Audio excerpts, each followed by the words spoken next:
I didn't stop coming home because they forgot my birthday. I stopped coming home because I found the receipt, 14 years of them, in a folder in my mother's garage, proving she hadn't forgotten anything at all. She'd remembered every single year on purpose, in writing, and ordered 2 cakes anyway. One with my name on it, wrapped in foil, buried under 3 bags of ice in a chest freezer in my parents' garage, in a corner I'd walked past 1,000 times in 29 years and never once thought to open. One that got eaten, every August, at a table I kept coming back to. Guess which one my mother could tell you the flavor of without checking. 6 years earlier. I was 23, and I still believe the cake thing was an accident that kept happening, the way you believe a friend who's always 15 minutes late is just bad with time and not actually telling you something about where you rank. I drove 4 hours from Columbus to Millbrook with a duffel bag and a 6-pack of the root beer my dad liked, and I let myself believe, one more time, that this was the year it would be normal. Millbrook hadn't changed. It never did. Same water tower with the fading Bulldogs logo, same Rosalie's Bakery on Main with the crooked awning, same house on Larch Street with a porch light my mother left on for no one in particular. I parked behind my dad's truck and sat there a second, doing the thing I always did before I went inside, running my thumb along the seam of the steering wheel, telling myself, it's one dinner. My mother, Denise, opened the door before I knocked. She had flour on her wrist, and that specific brightness in her face she saved for 2 occasions, company and Wren. There she is, she said, like I was a delivery she'd been tracking. She hugged me hard and fast, already turning back toward the kitchen before the hug finished. Your sister's setting the table. Wren, look who's here. I should have noticed, that year and every year before it, that the freezer in the garage was never used for anything but ice. I didn't. Nobody thinks to interrogate a freezer. My father caught my eye across the entryway for half a second longer than felt normal, then looked back down at the muted television like the moment hadn't happened.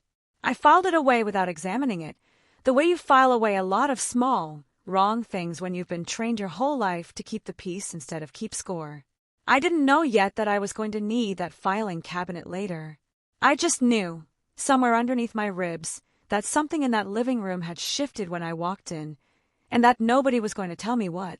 Wren came around the corner holding a stack of napkins, 16 years old and already taller than me, all elbows and new confidence, the kind 15-year-olds get right before they realize the confidence is real. Hey, Nor! She said it easy, warm even, no performance in it. Whatever was wrong in that house, it was never Wren's doing, and some nights that made it worse, because it meant I couldn't even be angry cleanly. My father, Frank, was in his recliner with the Reds game muted, the way he watched everything muted, like sound might require him to have an opinion. Hey, kiddo, he said, not looking up, and that was the whole of my welcome from him, which was also not new. Dinner was pot roast, my mother's good china, the kind that only came out for birthdays and Easter. My mother asked about my job. I was 2 years into an accounting firm downtown, a job I didn't love but was good at, and listened for exactly as long as it took her to find a natural gap to redirect toward Wren's upcoming driver's test, a subject she clearly found more interesting, though I don't think she noticed herself doing it. Wren, to her credit, kept trying to loop the conversation back toward me. Tell Mom about the client who cried in your office, she said, grinning, and I did, and it got a real laugh out of the table, and for about 90 seconds it felt like an ordinary family having an ordinary dinner. I let myself enjoy it. I let myself think, watching Wren steal carrots off my plate the way she'd done since she was old enough to reach, that maybe this year the cake would say my name. It came out at 8:15, after the dishes, candles already lit, my mother carrying it the way she carried everything important, both hands, careful steps like it might spill. Buttercream, white with blue trim, and in careful cursive icing, 12 years home, Wren. Nobody sang to me that night. Nobody had sung to me on my birthday since I was 7 years old, and I want to be honest with you about something before I go any further. Some part of me had stopped expecting it so long ago that watching it happen again didn't even hurt in the sharp way anymore. It hurt in the dull way, the way a bruise you keep bumping into furniture hurts. Not new pain, just old pain, revisited on schedule. Wren blew out 12 candles that represented 12 years since she'd come home from a hospital, on a day that happened, by an accident of biology nobody asked me to consent to, to also be my birthday. If I'd understood that night what that folder in the garage would eventually prove, I think I would have stood up from that table right then and never sat back down at it. I didn't understand it yet. I just ate a slice of cake with someone else's anniversary written across the top of it, and said it was good because it was, and because I'd already learned that being difficult about my own birthday made me the villain of it. Later, doing dishes, I heard my mother on the phone in the hallway with my grandmother, her voice pitched low the way it got when she thought a conversation was private. "She's fine, Mom. She's an adult. She understands." A pause. "No, I'm not going to make it a whole thing every year. That's not fair to Ren." Another pause, longer. "I know what today is. I know. Don't you think I know?" I turned the water up louder so I wouldn't hear the rest of it, and told myself I hadn't wanted to hear it in the first place. That was a lie I got very good at telling myself over the next several years, that I hadn't wanted to know, when really I just hadn't wanted to know and do anything about it at the same time. 1 year later, I turned 24 in an apartment in Columbus with 2 friends from work and a boxed cake from Kroger that said my actual name on it, and I cried in the bathroom for reasons I told everyone were about a bad breakup. The breakup was real. It wasn't why I was crying. I told my mother I couldn't make it home that year. A lie. Mostly dressed up as a scheduling conflict, and she'd said, "Oh, that's a shame, we'll miss you," in a tone that had exactly as much weight in it as if I told her I was skipping a dentist appointment. Not, "We'll miss you at your birthday." Just, "We'll miss you." I noticed the missing word. I've always noticed the missing words in that family. It's the only thing I was ever trained to be good at. 2 days later, she texted a photo from the dinner anyway. Ren mid-laugh. A cake on the table behind her, 17 candles this time, unlit in the picture, waiting. "Wish you were here," the text said. I looked at the cake in the background of that photo for longer than I want to admit, trying to read the icing through a phone screen, and telling myself it didn't matter what it said, because I already knew. That was the year I started keeping score without meaning to. Not on paper. Just a running tally somewhere behind my sternum, 1 tick mark heavier every August.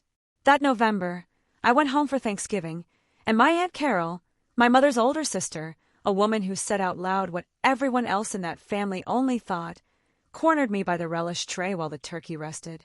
"Your mother's still doing the whole 2-cake thing every August?" she asked, like she was asking about the weather. "There's only ever 1 cake," I said. "It's just never mine." Aunt Carol looked at me for a second too long, the way people do when they're deciding whether to say the thing that's actually true or the thing that keeps dinner comfortable. She chose comfortable. "Well," she said, patting my arm, "your mother's been through a lot. You know that." I did know that. I'd known it my whole life, the way you know your own address, automatically without needing to think about it. What I was only starting to learn, at 24, standing next to a relish tray, was that everyone in that family knew it too, and had quietly agreed, without ever voting on it, that what my mother had been through outweighed whatever I was currently going through, indefinitely, every single year, forever.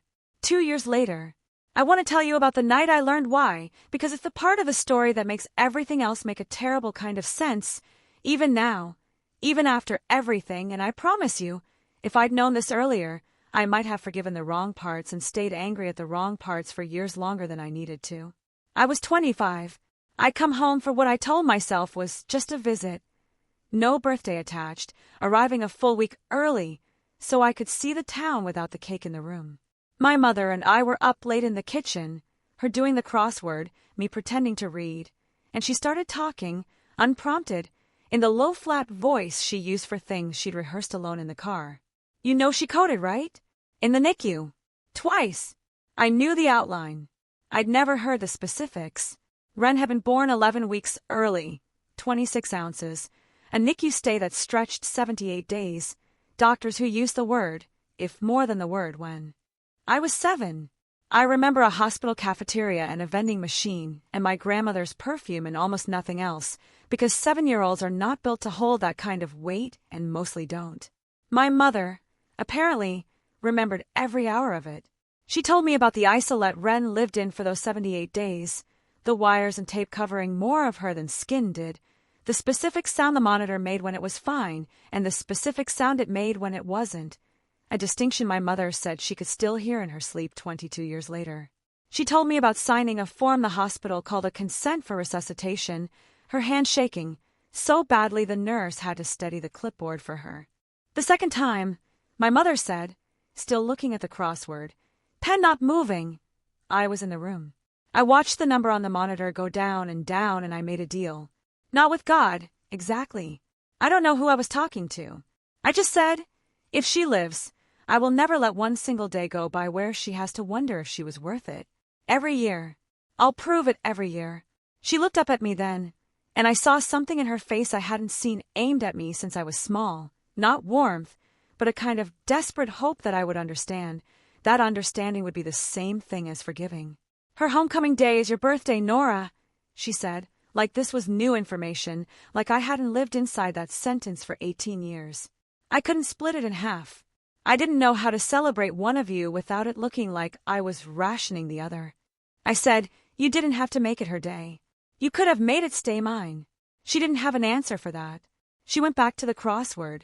I went back to pretending to read. And I told myself, that night, that I finally understood, and that understanding was going to be enough to make it not hurt anymore.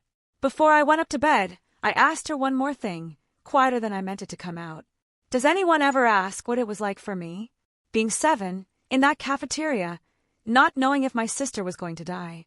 My mother looked at me like the question genuinely hadn't occurred to her before, which somehow landed harder than if she'd had a bad answer ready. I didn't think you remembered enough of it to carry anything, she said. I don't remember the hospital, I said. I remember exactly what happened after. It wasn't. Understanding a wound doesn't close it. I just didn't know that yet. That same August.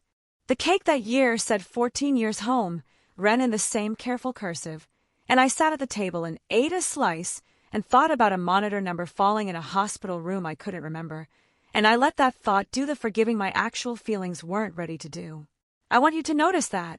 I forgave my mother with information instead of with healing, and those are not the same tool, no matter how much they look alike from a distance.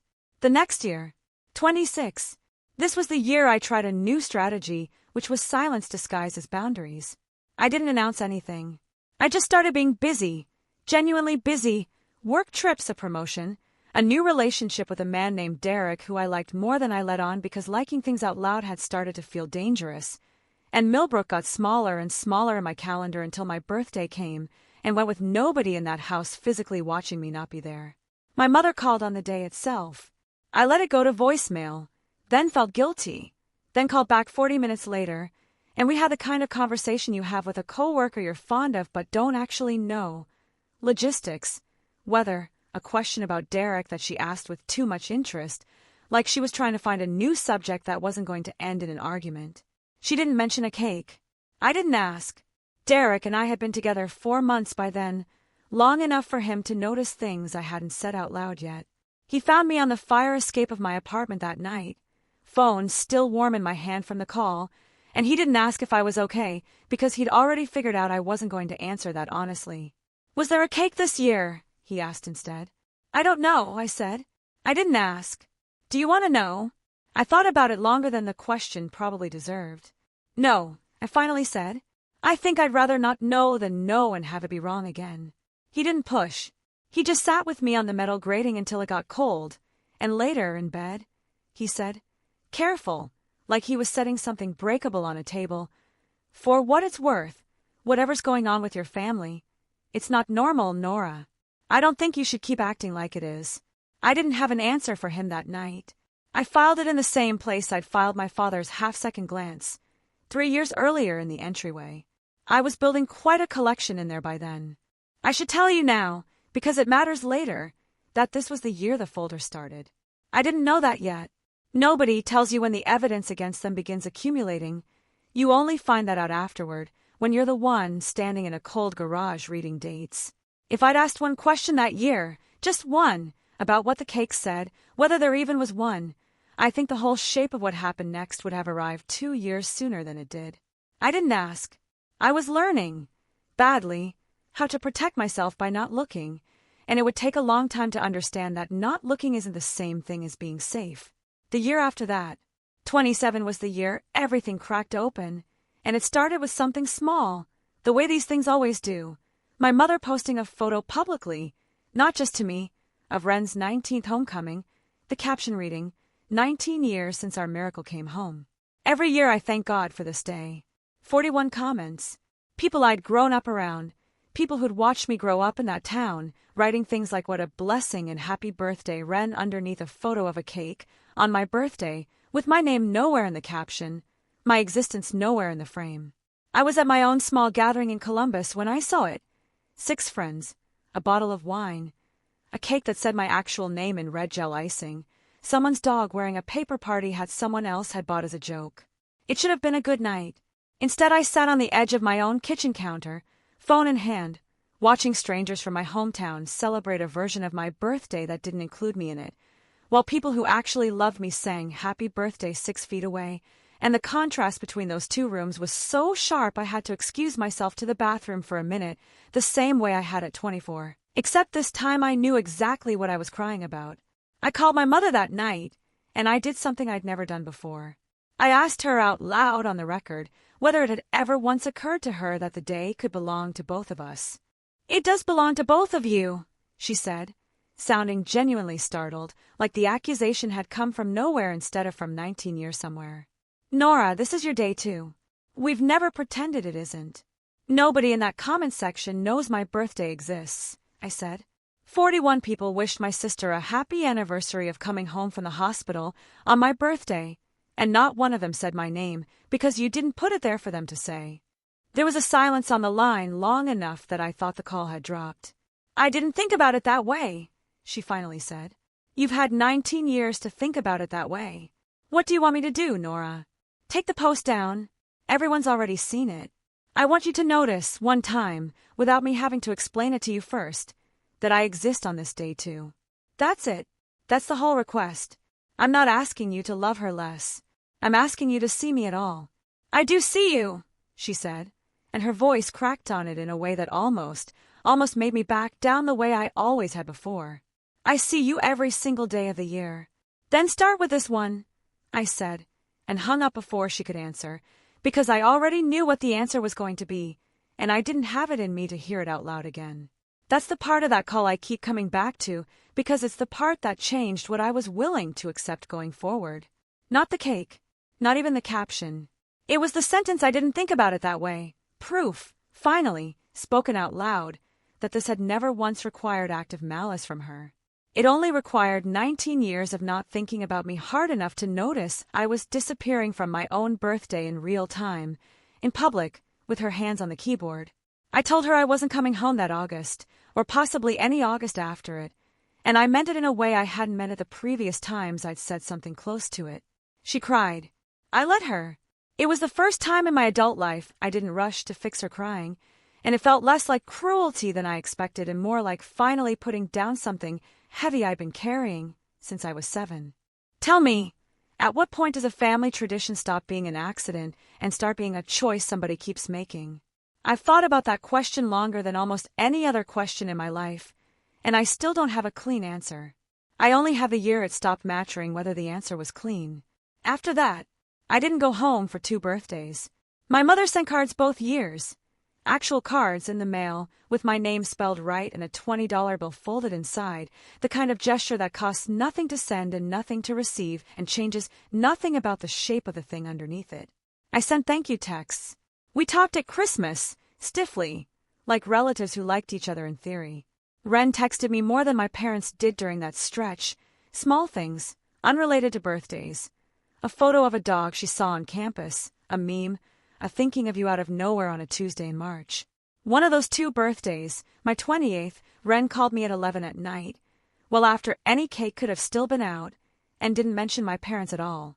She just asked about Derek, about a work trip I told her about nothing in particular, for 40 minutes, until I finally asked her, half joking, whether Mom had put her up to checking on me. "No," she said too quickly. "I just wanted to talk to you on your birthday." Is that weird? It wasn't weird. It was, looking back, the single clearest signal I had that something in my sister was straining against a wall I couldn't see yet, and I was too far inside my own hurt that year to ask her what was actually behind it. I didn't know yet what she was carrying on her end of all this. I assumed, The way you assume about a younger sibling who never seemed to want any of it, that she was simply uninvolved, a person the tradition happened around rather than because of. I was wrong about that, and I'll get to why. But I want to be honest that for 2 years, I believed my sister was innocent by default, the way you believe a child is innocent of a fire someone else started in a room they happened to be sleeping in. This year, I brought all of this to my therapist, Dr. Alvarez, the Tuesday before that call came in July. I'd been seeing her for a year by then, mostly about work stress, occasionally circling back to Millbrook without ever landing there directly. What would it take, she asked me, for you to actually believe them if they said this year would be different? I didn't have an answer. I still don't think I had one 3 weeks later, standing in my kitchen with my phone against my ear, listening to my mother ask me to come home. I'm 29 now. My mother called in July, 3 weeks before my birthday, and her voice had a texture I hadn't heard from her before, smaller, more careful, like she was handling something she'd already dropped once. Your father and I want to do something different this year, she said. Just for you. No, she paused, like the next word cost her something to say out loud. No anniversary talk. Just your birthday. Please come home. I want to tell you I was suspicious immediately because that would make me sound smarter than I actually was in that moment. The truth is, I wanted to believe her so badly that I let the wanting override 2 years of evidence. I said yes. I told Derek I'd be gone 4 days. He asked if I wanted him to come with me. I said no. Not this time. And he didn't argue, just told me to call him if I needed an excuse to leave early. I drove to Millbrook on a Thursday in August with a duffel bag and, out of some old stubborn hope, a 6-pack of the root beer my dad liked, the same drink I'd brought 6 years earlier, like the gesture itself might carry some luck forward if I repeated it exactly. The house looked the same. Same water tower on the way in. Same crooked awning over Rosalie's on Main, the porch light on like it had never once gone out in the years I'd stayed away. My mother met me at the door without flour on her wrist this time, just an apron folded over one arm like she'd taken it off specifically to hug me without getting it on my shirt. Happy almost birthday, she said, and I let myself believe it. Ren was 22 now, home from her last year of grad school, and she hugged me the way she always had. Hard, fast, no performance. But she held on a half-second longer than usual, and I remember thinking, in the doorway, that I couldn't read what that half-second meant. My father asked me about the drive. That was new, too. Usually he asked nothing until the second night, if he asked at all. Dinner that Friday was quiet and easy in a way none of our dinners had been in years. No cake, because my birthday wasn't until Saturday, just the 4 of us and a lasagna my mother had clearly spent all afternoon on. And for one full evening I let myself think the folder didn't exist, because I didn't yet know it did.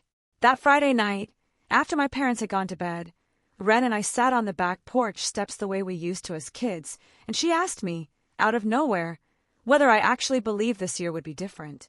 I told her I wanted to.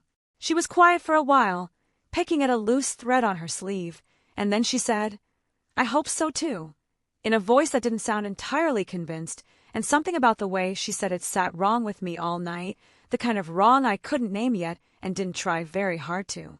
Saturday morning, my mother asked me to grab the folding chairs from the garage for a small backyard thing that afternoon. Just us, nothing big. And that's where the whole shape of the story finally showed itself to me, in a cold concrete room I'd walked through 1,000 times without ever once looking properly. The folding chairs were behind the chest freezer, the one that had sat against the back wall of that garage my entire life, the one I'd genuinely never once opened, because why would you open a freezer that only ever held bags of ice for parties? I moved the chairs. My hand brushed the freezer lid, and I don't know what made me lift it, boredom, or some instinct that had been building for 22 years and finally found its moment, but I lifted it, and there, wrapped in foil on top of 3 bags of ice, was a cake. White buttercream, blue trim, a shape under the foil I recognized before I even peeled it back, because I'd watched that exact cake come out of that exact kitchen every August for as long as I could remember. I peeled the foil back with hands that weren't entirely steady. Happy birthday, Nora. My name. My actual birthday. A cake ordered, apparently, and never once served, because next to the freezer, on a shelf I'd also never once looked at, sat a green accordion folder, swollen thick with paper, a strip of masking tape across the front in my mother's handwriting. Rosalie's August. I should have put the lid back down. I didn't. I sat down on an overturned bucket in that garage, the concrete cold enough through my shoes that I could feel it, the foil still balled up in one hand, and I opened 14 years of receipts. They were in order, oldest on the bottom, which meant I had to work my way up through time the same way I'd lived it, one August at a time. My hands weren't steady. I noticed that distantly, the way you notice a detail about your own body that belongs to someone else in the moment, shaking hands, cold garage, my mother's humming drifting faintly through the door to the kitchen, getting a party ready for me that she had apparently prepared to fail at 15 times before. Every single year, going back to when I was 15, 2 orders. 2 line items, same date, same handwriting on the pickup slips, same total rung up together like it was one transaction instead of a decision made twice. Cake number 1, happy birthday Nora. Cake number 2, number years home Ren. I read the dates out loud to myself, quietly, like reading a list of casualties. 15, 16, 17. Every year the second cake's message climbing a number. Every year the first one identical, word for word, like it had been copy-pasted out of habit instead of written fresh out of love. Somewhere around the 9th receipt, I stopped being surprised and started being something colder, the specific, focused calm that shows up right before you decide you're finally going to say something you spent a decade and a half not saying. 14 years. 14 cakes with my name on them, ordered on purpose, paid for on purpose, and then, based on the freezer I was sitting 3 feet from, frozen. Not thrown away, not forgotten, kept, somewhere between a memorial and an alibi in case anyone, ever, asked whether my mother had remembered me. If I'd known what that folder would say, I think I would have driven home the second I saw the tape on the front of it. I didn't. I read every page, sitting on that bucket, while somewhere inside the house my mother hummed something in the kitchen, getting ready for a party for me that I now understood was, at absolute best, the 15th attempt at a thing she'd apparently been quietly failing to do, or quietly refusing to do, for a decade and a half. I walked into that kitchen holding the folder, and I didn't say anything at first. I just set it on the counter, opened to a random page, and watched my mother's face change when she recognized what she was looking at. "Nora, there's a cake in the freezer," I said, "with my name on it. From this morning, based on the receipt on top. You bought 2 cakes again this year. You just hadn't decided yet whether I was going to find out." She sat down at the kitchen table like her legs had made the decision without her. My father came in from the living room, took one look at the folder and at her face, and I watched something pass between them that told me, instantly and completely, that he had known. Maybe not every year, maybe not the details, but he had known enough, for long enough, to recognize the shape of the moment he was walking into. "I can explain the folder," my mother said. "You don't need to explain the receipts," I said. "I did the math myself. I'm asking why there's a cake with my name on it sitting in a freezer instead of on a table." "It's not what it looks like," she started, and I laughed, a short, ugly sound that surprised even me. "It's exactly what it looks like, Mom. It looks like 14 years of you deciding, every single time, that I could wait. That's what it looks like, because that's what it is." She was quiet for a long time. Then she said the thing that broke something in me that I don't think will ever fully go back together, not because it was cruel, but because it was so plainly, exhaustingly human. "Every year I'd order both," she said, meaning to do it right. "Meaning to put yours out too, this time, both of them, side by side. And every year, the day would come, and I'd think about Ren's face if the day suddenly wasn't only about her anymore after 19 years of it being only about her, and I'd lose my nerve. So I'd freeze yours, tell myself next year. And next year I'd order 2 again, and lose my nerve again. For 14 years.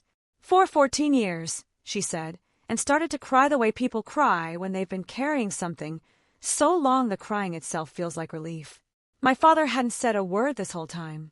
He was standing by the counter with his hands flat on it, like he needed the surface to stay upright. And when I finally looked at him directly, he flinched, the way people do when they've been caught rather than simply implicated. "I knew," he said, before I even asked. "Not from the beginning. Maybe the 4th or 5th year. I found a receipt in the truck once, and I asked your mother about it, and she asked me not to say anything, and I didn't." He rubbed a hand over his face. "I told myself it wasn't my place. That was easier than telling myself the truth, which is that I watched your mother do this to you for a decade because it was simpler than watching her fall apart the way she did in that hospital. I chose her collapse over your birthday, Nora, every single year, and I don't have a version of that sentence that makes it sound better than it is. It was the longest thing I had ever heard my father say about his own choices, unmuted, no game on in the background, no recliner between us. I didn't forgive him in that kitchen. I want to be honest about that. But I believed him, which after 29 years of him mostly watching things happen without commentary was its own kind of new. I want to tell you I felt vindicated in that moment. I didn't. I felt something closer to grief. Grief for a version of every one of those birthdays that could have existed.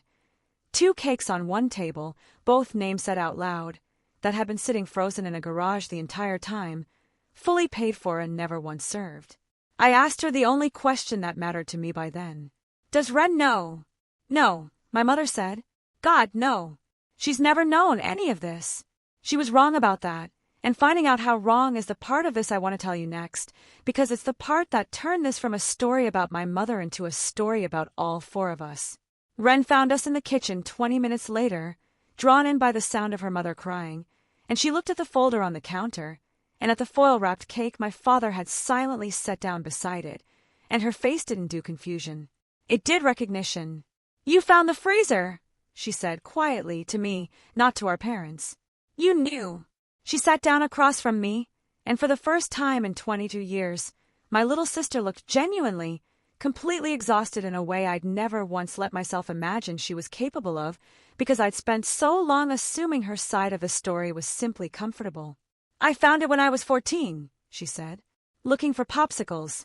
I never told you because I didn't know how to say it without it sounding like I was asking for something, and I never told them because I didn't want Mom to know I knew, because I could tell, even at 14, that it would break her, and some stupid part of me thought protecting her was the same as protecting you. She looked down at her hands. It wasn't. I know that now. I think I've known it for years. Then she did something that undid me more than the folder had. She got up, left the kitchen, and came back 2 minutes later with a shoebox. Actual shoebox, the cardboard soft at the corners from handling, and set it on the table between us. Inside were birthday cards. 9 of them, one for almost every year since she was 13, each one addressed to me, each one written and never sent. I wrote you one every year, she said, after I found the freezer. I just never had anywhere to put it that didn't feel like I was confessing to something that wasn't mine to confess. I read one, dated the year I turned 24, the year of the Kroger cake and the crying in the bathroom I'd blamed on a breakup. It said, in handwriting still rounded with adolescence, Happy birthday, Nora. I hope this year they do it right. I'm sorry it's always my day, too. I never asked for that. I read a second one, dated the year I turned 28, her handwriting steadier by then, more grown. Called you tonight, and didn't say anything about today because I didn't know how to bring it up without it becoming about me again. It's always about me on this day, even when I don't want it to be. I hope you know that's never what I wanted. That was the night of the 40-minute phone call about nothing. I finally understood what had been sitting underneath it. Do you know what it's like? Ren said, once our parents had finally left the room to give us space. Being told your entire life that you're the reason your mother didn't fall apart? That's not a gift, Nora. That's a job. I've been employed as the proof that everything worked out since I was old enough to understand English.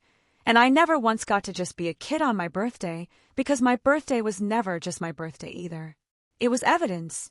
Every year, it had to work as evidence, or the whole thing that held Mom together might come apart. She wiped her face with the back of her hand, angry at herself for crying. I used to wish they'd just let it be your day for once. Not because I didn't want mine, because I was so tired of mine meaning something bigger than a birthday every single year. I hadn't considered, in all my years of resentment, that the spotlight could be its own kind of cage. I'd spent so long wanting what I thought was hers that I'd never once asked whether she wanted it either. I sat in that kitchen and cried in front of my whole family for the first time since I was a child, and it wasn't only grief anymore. Some of it, unmistakably, was relief, the specific relief of learning that the person you'd quietly, unfairly cast as the villain of your own story had actually been standing just outside the frame the entire time, writing you letters nobody ever let her send. We didn't fix everything that afternoon. I want to be honest about that, Because a story like this doesn't get to end with one kitchen conversation erasing 14 years, and I'd be lying to you if I dressed it up as tidier than it was.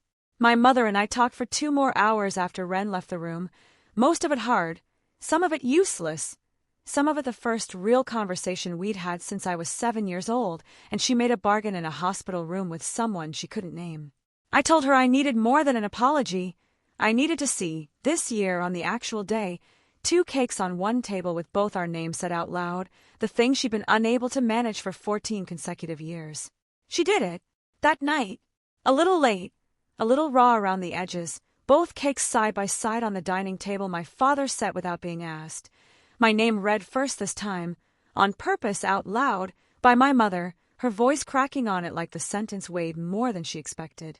The 2 cakes looked almost comically ordinary sitting there together.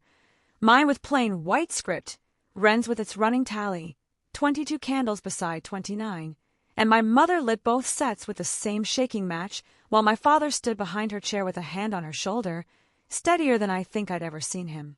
We sang it twice, all the way through, both names, and Ren blew out her candles first only because I told her to, because some habits are hard to unlearn in a single night, and that was fine. Nobody was pretending it was fixed. It was just, for the first time in 14 years, honest. I called Derek that night from the guest room, sitting on the same bed I'd slept in as a teenager, and told him everything. The freezer, the folder, my father's confession, the shoebox of cards, the 2 cakes finally side by side on one table. He was quiet for a long moment when I finished. "How are you doing with all of it?" he asked, which was the right question, the only question, and not one anyone inside that house had thought to ask me yet. "I don't know," I told him honestly. Angry, relieved, tired in a way sleep probably isn't going to fix. I could hear him nodding on the other end, the specific quiet of someone who'd learned, over 5 years, not to rush past the hard parts just to get to comfort. "Stay as long as you need to," he said, "and come home whenever you're ready." Both are true at once. You don't have to pick. Aunt Carol called 2 weeks later, and I could tell from the first sentence that my mother had told her everything. "I should have said something to you at that Thanksgiving, all those years back," she said. "By the relish tray. I knew, and I let it be funny instead of true. I'm sorry, honey. It wasn't a big apology as apologies go. It mattered anyway, more than I expected it to, because it meant the folder hadn't just changed the 4 of us in that kitchen. It had rippled out to everyone who'd ever quietly agreed to look past it. I'm not going to tell you it undid 14 years in one evening, because it didn't, and any story that claims a single dinner can do that is lying to you the same way that freezer lied to me for 14 years, quietly by omission. What it did was smaller and I think more honest. It proved the 2 cakes had always been possible. Nobody had ever needed a bigger table. I still live in Columbus. I still see a therapist every other Tuesday. And yes, we talk about the freezer, because apparently that's the kind of detail that doesn't just resolve itself because the underlying conflict got a conversation. My mother and I talk more now, carefully, like 2 people rebuilding a bridge 1 plank at a time and checking each board's weight before they put their full trust on it. My father and I have started having actual conversations, unmuted, which is its own small, strange gift I wasn't expecting from any of this. Ren and I talk almost every day. I kept the shoebox. I read 1 card a year, on my birthday, starting with the earliest. Ren and I have already started planning next August, months early, which is its own small miracle in a family that used to only plan for one of us at a time. Her idea, not mine, 2 cakes again, but this time both sitting out from the start. No freezer involved, no folder, just 2 names on one table where they always should have been. My mother asked, carefully, if that was really what I wanted. I told her it was the only thing I'd wanted the whole time. I still think about that folder more than I'd like to admit. 14 years of good intentions, frozen solid, never once thought out in time to matter. I don't know how many families out there are doing some version of the same thing right now, quietly, without a garage freezer to eventually give it away. If you've got one of your own, a day, a tradition, a name that keeps getting left off the cake, I'd genuinely like to know how long you let it go on before you finally opened the lid. I didn't stop coming home because they forgot my birthday. I stopped coming home because I found the receipt, proof that they'd remembered on purpose, every single year, and chosen, every single year, to freeze that memory instead of serving it. And I went back one more time, not really for a cake, but for the truth sitting behind it in that garage. I got both in the end. The truth. And finally, after 14 years, the cake.